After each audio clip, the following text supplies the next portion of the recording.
Saucony, Brooks, Oka, Evadict, Salomon, bref, toutes ces paires de chaussures là, est-ce que finalement la solution anti-blessure ce ne serait pas de changer de paire de chaussures très régulièrement? C'est ce qu'on va voir dans cette vidéo.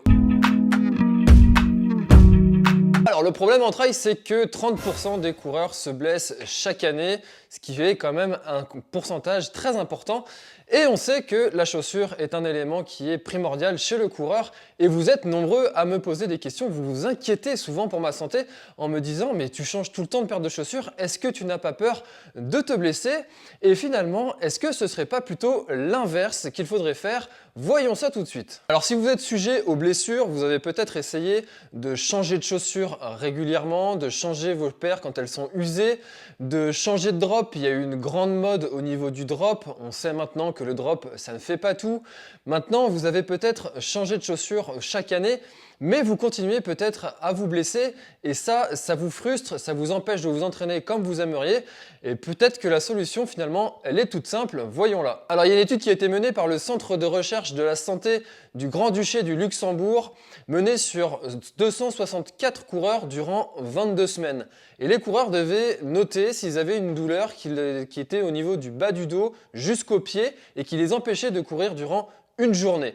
Et les résultats de cette étude-là montrent que les personnes qui ont l'habitude de changer de chaussures régulièrement se blessent moins que les autres. Et finalement, si on y réfléchit bien, changer de chaussures, eh bien, ça va être adapter différentes parties de notre corps à l'entraînement. Vous savez que s'entraîner, c'est régresser. Quand on s'entraîne, on casse un petit peu d'une partie de notre corps qui va s'adapter pour pouvoir progresser ensuite. Eh bien, si vous cassez comme ça plusieurs parties de votre corps régulièrement et si vous alternez, c'est un petit peu comme si vous étiez en train de scier un morceau de bois. Si vous sciez le morceau de bois à plusieurs endroits différents, eh bien, vous mettrez beaucoup plus de temps à atteindre votre morceau de bois coupé en deux que si vous sciez tout le temps au même endroit. Bon, la différence entre le morceau de bois et notre corps, c'est que notre corps, lui, se régénère, le morceau de bois, il ne se régénère pas. Alors vous allez me dire, ouais, mais s'il faut que j'achète 10 paires de chaussures, déjà qu'une paire de chaussures ça coûte cher, alors s'il faut que j'en achète 10, ça va me revenir à très cher. Et vous avez raison. Donc vous pouvez acheter des chaussures tous les 3 mois. Il faut savoir que forcément, comme vous allez du coup utiliser une paire de chaussures beaucoup moins souvent, comme vous allez alterner avec plusieurs paires de chaussures, et bien vos chaussures êtes vont s'user moins vite. Et donc ça va vous permettre de les conserver plus longtemps sur la durée.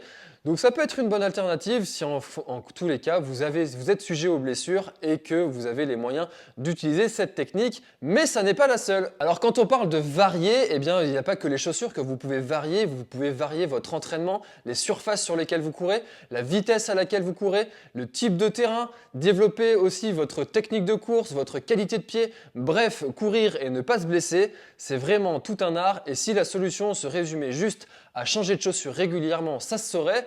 Mais bien souvent, les solutions les plus simples ne sont pas toujours les meilleures. Donc, adaptez vraiment à votre situation en prenant en compte tous ces conseils qu'on a vus dans cette vidéo. Et vous vous blesserez forcément beaucoup moins de toute évidence. Maintenant, si vous pensez que cette étude, elle est vraie, elle est fausse, dites-moi tout ça dans les commentaires et donnez-moi votre expérience dans les commentaires. Et ensuite, si vous débutez, je vous invite à regarder cette vidéo.